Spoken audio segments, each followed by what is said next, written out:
supporter pengen Coach Shin bertahan. Bagaimana Coach Shin sendiri bertahan di Indonesia? 지금 거기에 대해서 결정한 거 하나도 없고. Ada tahapan dan ada janji yang harus dijalankan. Saya kira kalau semuanya tercapai dan terpenuhi, semua tidak mungkin, pasti mungkin. Oke, teman-teman, kali saya akan kembali lagi yang membahas mengenai kabar terbaru dari timnas Indonesia, dan di sini pun saya akan fokus yang mengenai update terbaru. Ini menurut saya kontrak Sintayong kalau dibahas ini semakin lama semakin menarik. Mengapa demikian? Karena ini ada beberapa statement ya, termasuk ini dari manajer timnas ya, Bapak Endri, dan juga ketua BTN ya, yakni Bapak Sumarji, yang ini lagi-lagi ya berbicara mengenai kontrak Sintayong. Nah, tentu bagi kita yang suka dengan pola permainan yang sudah dimainkan oleh para pemain, itu tak terlepas ya dari bagaimana kontribusi Sintayong. Nah, Sintayong ini akan ada beberapa tahap lagi atau ujian lagi lah dalam tanda kutip ya untuk bisa mendapatkan kontrak. Karena memang sepertinya ini belum cukup jika Sintayong hanya berhasil di kualifikasi Piala Dunia. Nah, ini yang menurut saya akan menarik ya. Kalian bisa melihat ya di video ini ya, baik di awal tadi ataupun sekarang ya, kalian bisa melihat statement dari beliau yang mengatakan bahwa kontrak Sintayong ini ada di tangan Ketua Umum PSSI. Lantaran yang pertama tentu mereka berdua dan juga beberapa exco ya sudah memiliki kesepakatan dengan Sintayong, yakni bagaimana Indonesia harus bisa masuk 8 besar minimal ya di Piala Asia U23. Nah, ini adalah target. Kemudian Sintayong juga menyanggupi ya dalam hal ini menginginkan Indonesia ini juga masuk di Olimpiade Paris dengan masuk di 4 besar Piala Asia U23. Nah, ini memang sedikit menurut kita ya, mungkin juga menurut teman-teman semua, ini sedikit berat. Antara memang Sintayong ini harus banyak sekali ya berbagi ya bagaimana tugas-tugas dan juga tanggung jawab antara U23 dan juga senior. Nah, yang menjadi perdebatan menurut saya ya, dan ini juga analisa dari saya pribadi ya.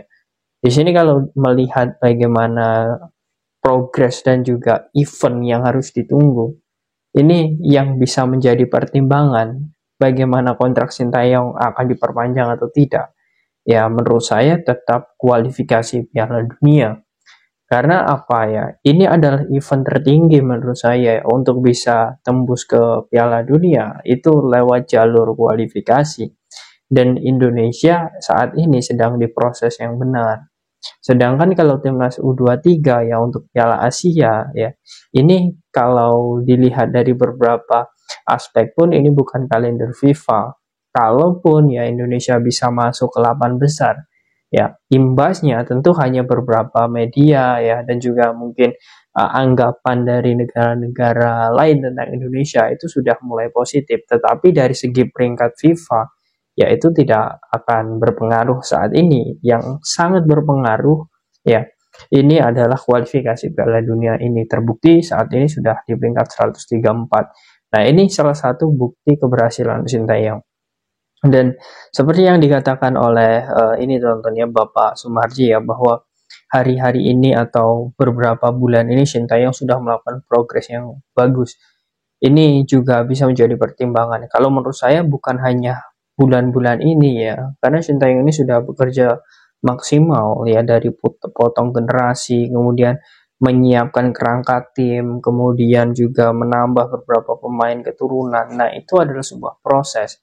Jadi itu jangan ditinggalkan, dan itu adalah proses Sintayong untuk menjadikan timnas Indonesia hingga saat ini. Jadi bukan baru-baru ini atau bulan-bulan ini baru memiliki progres yang bagus, bukan berprosesnya baru-baru ini. Nah, ini menurut saya juga harus diluruskan agar nantinya ini tidak muncul stigma bahwa Sintayong ini diperpanjang karena memang baru saja ya memiliki progres. Nah, menurut saya itu bukan seperti itu, karena memang dari awal Sintayong ini sudah bagus. Oke.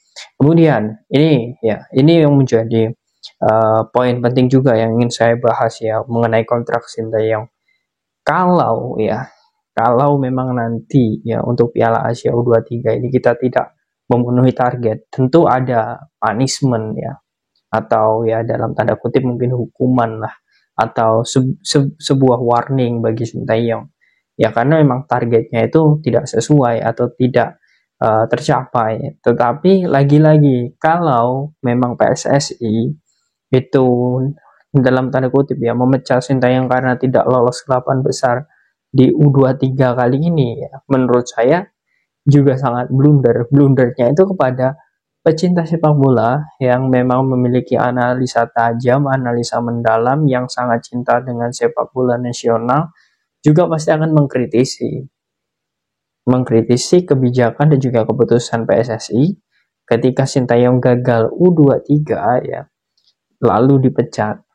Karena seperti yang sudah saya jelaskan di awal tadi, ajang sesungguhnya ya yang memang diinginkan oleh seluruh pelatih top dunia ataupun para pemain-pemain timnas, yakni ajang kualifikasi Piala Dunia ini. Karena ini ajang tertinggi. Kalau dibilang, Bang, dengan Piala Asia tinggi mana? Ya jelas tinggi ini, teman-teman.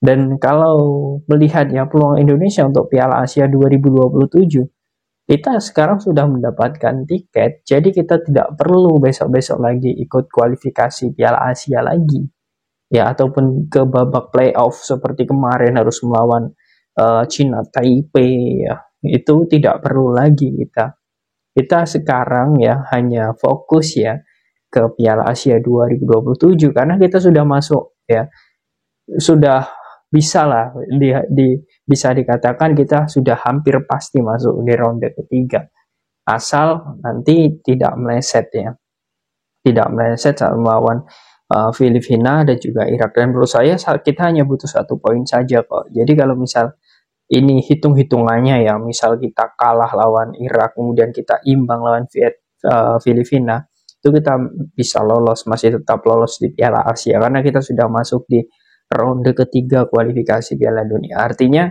Piala Asia kalau hitung-hitungan secara event ya itu tidak ada apa-apanya dengan kualifikasi Piala Dunia.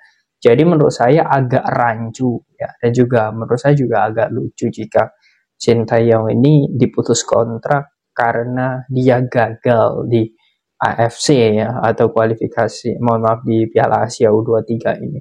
Ya menurut saya ini agak sedikit lucu saja karena memang pertimbangannya kalau memang hanya penilaian itu ya itu menurut saya salah kaprah ya. PSSI juga harus menilai beberapa aspek lain ya, seperti bagaimana pondasi sudah terbentuk, kemudian pola ritme permainan sudah mulai menyatu, ditambah banyak pemain keturunan-keturunan yang memang menjadi bagian timnas sudah mulai bagus juga, memiliki chemistry, dan itu sudah mulai dibentuk oleh Sintayong.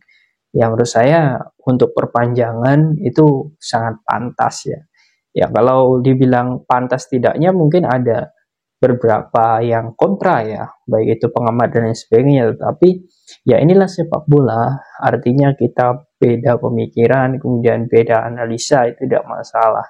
Yang jelas apa yang menjadi analisa, kemudian sumbang sih kritik dan juga saran, itu semuanya baik ya. Ini membangun timnas Indonesia, kemudian membangun PSSI, dan juga bagaimana kita bisa mengawal ya pembangunan sepak bola nasional ke arah yang lebih baik.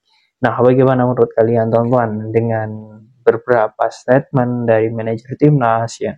Kemudian juga apakah kalian setuju jika Sintayong ini tetap diperpanjang? Silahkan kalian tulis di kolom komentar.